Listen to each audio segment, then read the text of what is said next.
Hey guys, in this video we're going to be checking out this frame from Atmospheric Adventures. This is the Aeolus Mini, and this one comes in two versions. There's one for the 2-inch props and one for the 2.5-inch props, and this one is for 2.5-inch props.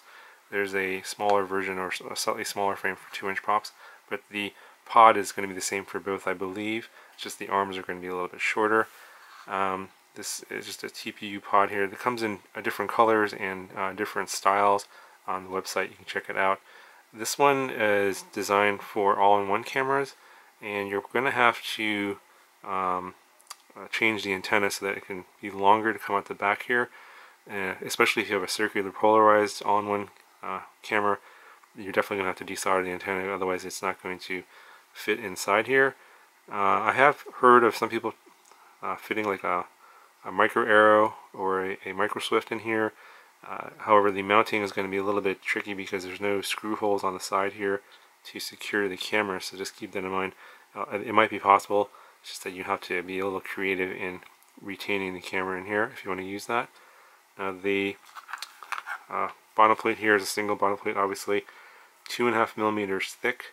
The carbon is very nice, very stiff. It's not that flexible for the size of it. And it is a stretched X here, so let me just give you a couple of measurements.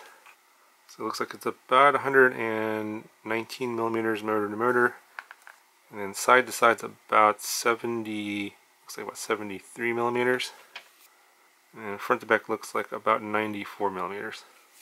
And let's get a weight of the frame and the pod. This comes in at 20.86 grams.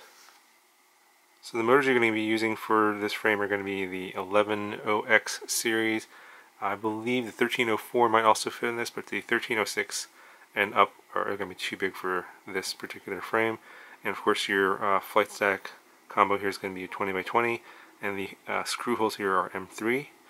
The way the TPU mount is retained here is going to be via a nut that goes into the pod right here, and then a screw goes through the bottom of the frame into the nut, and that'll hold on the pod.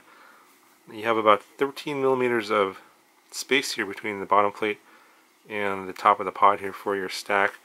That's going to be your probably, if you want to use a 4-in-1 ESC and a flight controller, that's how much space you've got left.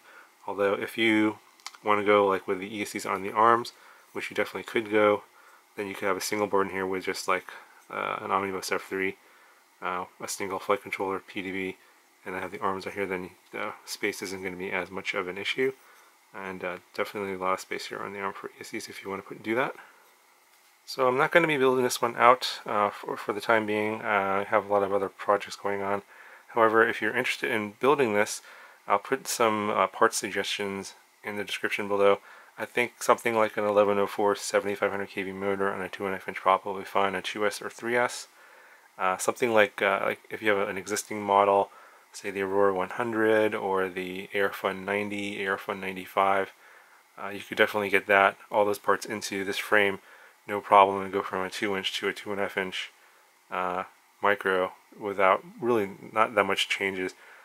Just have to mount the flight controller ESC stack, your motors, and then I think the biggest thing is to change the antenna on the all-in-one video transmitter camera combo. Other than that, it should be a pretty easy project to transfer the parts over to this frame if you're interested in doing that. Anyway, that's going to do it for this frame review. If you guys have any questions, let me know in the comment section below, and I'll talk to you guys in the next video.